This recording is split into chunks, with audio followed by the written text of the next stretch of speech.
പണ്ട് അമ്മ തനിക്ക് ഉരുള ഉരുട്ടി തന്നതുപോലെ ഇപ്പോൾ താൻ അമ്മയ്ക്ക് ഉരുള ഉരുട്ടി കൊടുക്കാറുണ്ട്. അതിൽ നിന്നൊക്കെ ആ അമ്മയുടെ സ്നേഹവും വാത്സല്യവും ഒക്കെ ഞാൻ മനസ്സിലാക്കുന്നു എന്നൊക്കെ മോഹൻലാൽ പല തവണ പങ്കുവെച്ച ഓർമ്മകളാണ്. ആ അമ്മ ഇപ്പോൾ മോഹൻലാലിനെ വിട്ട് പിരിഞ്ഞിരിക്കുകയാണ്. ഡാനി ഇപ്പോൾ തുടരുന്നുണ്ട്. ഡാനി പൊതുദർശനം അധിക നേരം തുടരാനുള്ള സാധ്യത ഉണ്ടാവില്ല അല്ലേ? കാരണം മൃതദേഹം തിരുവനന്തപുരത്തേക്ക് കൊണ്ടുവരേണ്ട ഒരു സാഹചര്യം കൂടി ഉണ്ടല്ലോ.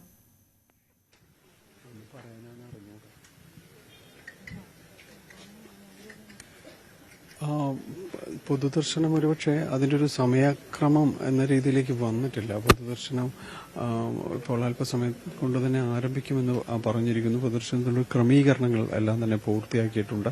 അല്പസമയത്തിനകം പൊതുദർശനം ആരംഭിക്കുമെന്നാണ് പറഞ്ഞിരിക്കുന്നത്. ഏതായാലും ഒട്ടനവധി ആളുകൾ ഇവിടേക്ക് വന്നുകൊണ്ടിരിക്കുന്നു, പ്രത്യേകിച്ച് സിനിമാ മേഖലയിൽ നിന്നുള്ളവർ തന്നെ. അപ്പോൾ ഇത് എത്ര മണിവരെ തുടരണം എന്നതടക്കമുള്ളൊരു കാര്യങ്ങളുണ്ട്. പ്രത്യേകിച്ച് ആരെയും കൊച്ചിയിൽ ആരെയും തന്നെ അന്ത്യദർശനത്തിനായിട്ട് പ്രത്യേകം ആരെങ്കിലും പ്രതീക്ഷിക്കുന്നുണ്ടോ എന്നതടക്കമുള്ള കാര്യങ്ങൾ കൂടി അറിയേണ്ടതുണ്ട്. പക്ഷേ പലരും തന്നെ ഇതിനകം തന്നെ ഇവിടേക്ക് എത്തിയിരിക്കുന്നു. മമ്മൂട്ടി അടക്കമുള്ള ആളുകൾ ഇവിടേക്ക് വന്നിട്ടുണ്ട്. പലരും ഇവിടേക്ക് വന്നുകൊണ്ടിരിക്കുകയാണ്.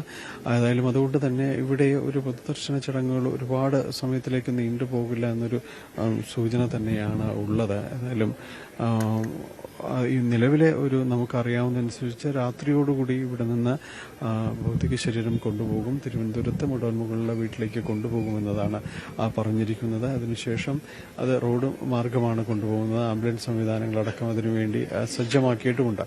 ഏതായാലും അതിനുശേഷം സംസ്കാര ചടങ്ങുകളടക്കം തിരുവനന്തപുരത്ത് നാളെ നടക്കും. അതിലൊരു സമയക്രമം അതിലേക്ക് വേണ്ടി ഇപ്പോൾ പറഞ്ഞിട്ടില്ല. നാളെ അവിടെ സംസ്കാര ചടങ്ങുകൾ നടക്കും എന്നതാണ് നിലവിൽ പറഞ്ഞിരിക്കുന്നത്. ഇവിടെ നിരവധി പേർ സിനിമാ മേഖലയിൽ നിന്നുള്ളവരുടെയൊക്കെ വരികയും അന്തിമോപചാരം അർപ്പിക്കുകയും ചെയ്തുകൊണ്ടിരിക്കുകയാണ്. അവരകത്തേക്ക് കടന്നു പോകുന്നുണ്ട്. മോഹൻലാലിനൊപ്പം സമയം ചെലവഴിച്ച ശേഷം ചിലരെങ്കിലും തിരിച്ചു പോകുന്നു. ചിലർ ഇവിടെ തന്നെ തുടരുകയും ചെയ്യും. വളരെ അടുപ്പമുള്ള പലരും തന്നെ ഇവിടെ തന്നെ തുടരുകയും ചെയ്യുകയാണ്. എന്തായാലും വളരെ പെട്ടെന്ന് ഇവിടേക്ക് ആളുകൾ എത്തുന്നവരിടമായിട്ട് ഇവിടെ മാറിയിട്ടുണ്ട്. നമുക്കറിയില്ല, ഈ രാജീവ് നഗറിലുള്ളൊരു വസതി വളരെ പെട്ടെന്ന് നിരവധി ആളുകൾ ഇവിടേക്ക് വന്നുകൊണ്ടിരിക്കുകയും ചെയ്യുന്നുണ്ട്. കഴിഞ്ഞ കുറേ നാളുകളായിട്ട് രോഗാവസ്ഥയുമായി മല്ലിട്ട ചികിത്സയിൽ തുടരുകയായിരുന്നു. എങ്കിലും കഴിഞ്ഞ 89ാം പിറന്നാളെല്ലാം തന്നെ ആഘോഷിക്കാനായിട്ട് ഉള്ള രീതിയിലേക്ക് ആരോഗ്യം കുറേയെങ്കിലും ആരോഗ്യം വീണ്ടെടുക്കുകയും എല്ലാം തന്നെ ചെയ്യുകയും ചെയ്തിരുന്നു. ഇനിയിപ്പോൾ ഇന്ന് യോഗ വാർത്ത വരുമ്പോൾ മോഹൻലാലും കുടുംബവും ഇവിടെ തന്നെ ഉണ്ടായിരുന്നു എന്നതാണ് മനസ്സിലാക്കാനായിട്ട് സാധിക്കുന്നത്. കാരണം പരിചരിച്ചിരുന്നവർ അത്തരം രോഗാവസ്ഥ മോശമാവുന്നതിൻ്റെ വിവരങ്ങളെല്ലാം തന്നെ നൽകിയിരുന്നു. അതുകൊണ്ട് തന്നെ ഇവിടേക്ക് വളരെ പെട്ടെന്ന് ഇവിടേക്ക് മോഹൻലാലിനടക്കം ഇവിടേക്ക് എത്താനായിട്ടും സാധിക്കുകയും ചെയ്തു. ഇവിടേക്ക് മോഹൻലാൽ എത്തുന്നത്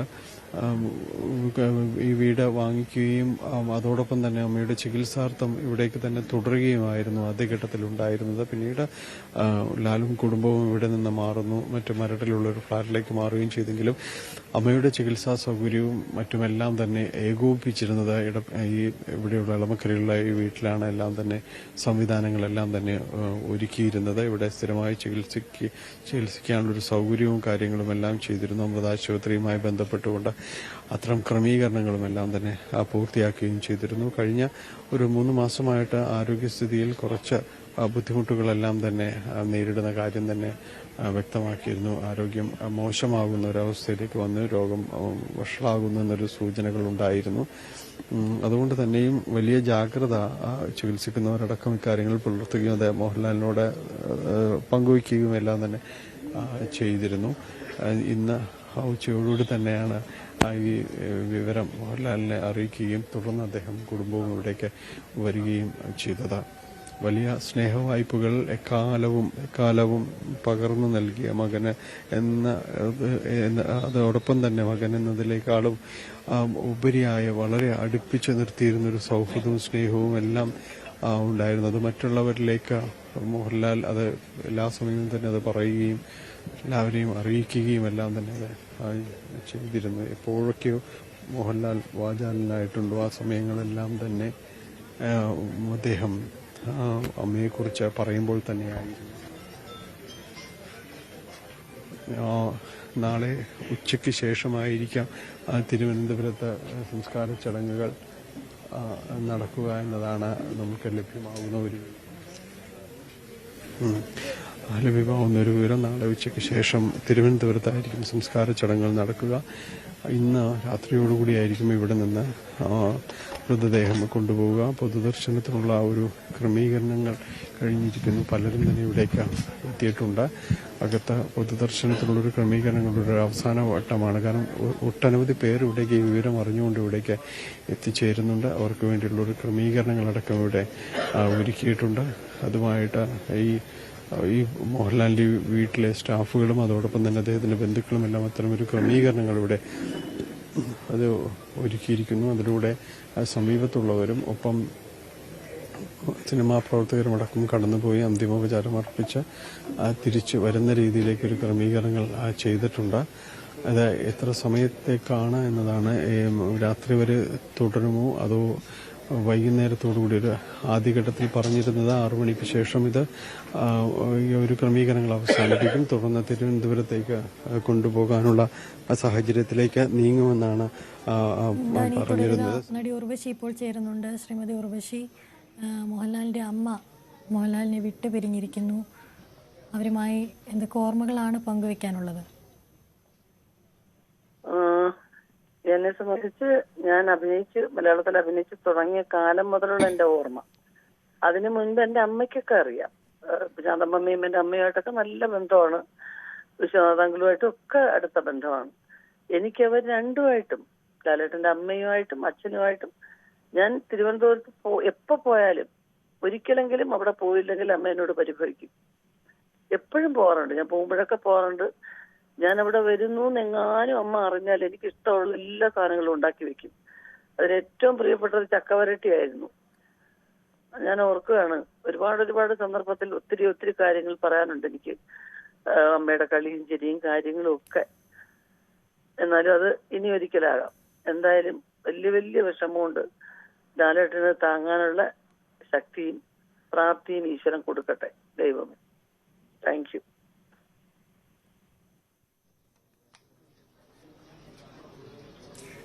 ഡാനി ഇപ്പോൾ തുടരുന്നുണ്ട്. ഡാനി, നിരവധി ഇൻ്റർവ്യൂകളിൽ മോഹൻലാൽ ഇങ്ങനെ അമ്മയെപ്പറ്റി പറയുന്നത് നമ്മൾ കേട്ടിട്ടുണ്ട്. അമ്മയുടെ രോഗാവസ്ഥയെപ്പറ്റി അതീവ സങ്കടത്തോടെ തന്നെ മോഹൻലാൽ പറയുന്നത് നമ്മൾ കേട്ടിട്ടുണ്ട്. ആ മോഹൻലാൽ അമ്മയുടെ വിയോഗത്തിൽ അതീവ ദുഃഖിതനായിരിക്കും, അല്ലേ?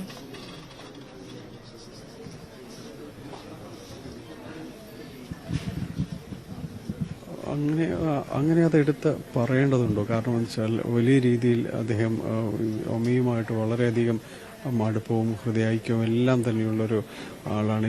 ഈ നിമിഷം അദ്ദേഹം എത്രമാത്രം മനസ്സുകൊണ്ട് തകർന്നിട്ടുണ്ടെന്ന് നമുക്ക് ഊഹിക്കാവുന്നതേ ഉള്ളൂ.